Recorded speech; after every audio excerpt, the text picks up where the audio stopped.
ભરૂચમાં ડબલ મર્ડરની ઘટના સામે આવ્યા બાદ ખળબળાહટ મચી ગયો છે, જેમાં સસરાએ પુત્રવધુ અને વેવણની હત્યા કરી નાખી છે। આ ઘટના પાછળ પારિવારિક ઝઘડો હોવાનું કારણ મનાઈ રહ્યું છે। તેમાં થોડા દિવસ પહેલાં પુત્રવધુને સસરાએ ઠપકો આપ્યો હતો અને આને લઈને વિવાદ થયો હતો, જે બાદ કોઈ કારણસર ફરી બોલાચાલી થઈને આટલામાં ઉશ્કેરાયેલા જે સસરા હતા તેના દ્વારા ઘરમાં જે તીક્ષ્ણ હથિયાર હતો તેના વડે તેની પુત્રવધુ ઉપર જીવલેણ હુમલો કર્યો। આ ઘટનામાં જે આફિયા નામની યુવતી હતી તેને ગંભીર ઇજાઓ ગળાના ભાગે પહોંચી અને ઘટના સ્થળે જ તેનું કમકમાટી ભર્યું મૃત્યુ નીપજી ગયું।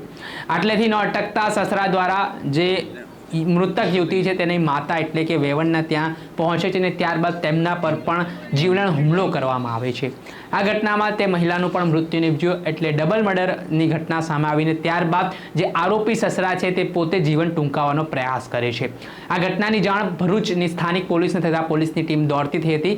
આ મામલાને લઈને પોલીસે તપાસ કરતા પારિવારિક ઝઘડો હોવાનું કારણ સામે આવ્યું, જે બાદ હાલ હત્યા કરનાર જે આરોપી છે તે સારવાર હેઠળ છે।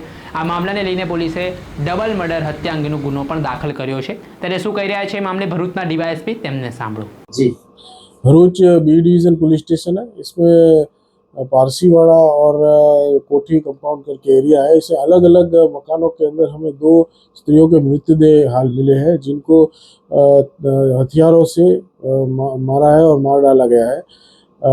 उसके बाद इन्वेस्टिगेशन में ये मालूम पड़ा है कि जो दोनों स्त्रियों थे तो उसमें से अलिफिया बहन नाम थे वो, और दूसरी शहनाज बहन है। ये दोनों माता पुत्री है और इन दोनों की हत्या प्राथमिक जो प्राइमरी इन्वेस्टिगेशन में आ रहा है वो ये अलिफिया बहन के जो फादर इन लॉ ससरा है, उन्होंने जो है घर के झगड़ों की वजह से ये मर्डर किया हुआ इन्वेस्टिगेशन में खुल रहा है।